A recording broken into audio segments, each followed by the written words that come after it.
La définition initiale de la variance de x étant celle de l'espérance d'une variable aléatoire positive, on a tout de suite que la variance de x est positive et qu'elle est nulle si et seulement si x est une variable aléatoire constante, c'est-à-dire une variable aléatoire pour laquelle il existe un réel a, tel que la probabilité que x égale a soit égale à 1. Mais en développant x moins e de x au carré et en utilisant la linéarité de l'espérance,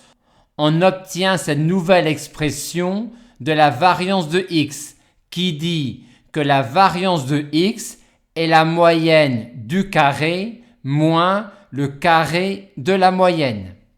Et c'est cette expression-là de la variance de x que l'on utilisera en pratique pour calculer la variance de x quand on connaîtra la loi de x. À l'aide de cette expression de la variance de x, on obtient tout de suite que si on multiplie grand X par une constante lambda, la variance est multipliée par lambda au carré.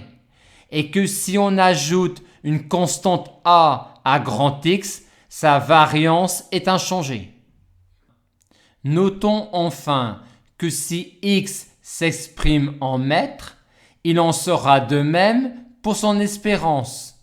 Par contre, sa variance s'exprimera en mètres carrés. Aussi, pour avoir un indicateur de la mesure de la dispersion de grand X par rapport à sa valeur moyenne e de x et indicateur qui s'exprime dans la même unité que grand X, on est amené à introduire la notion de écart-type de grand X qui est définie comme étant la racine carrée de la variance de grand X.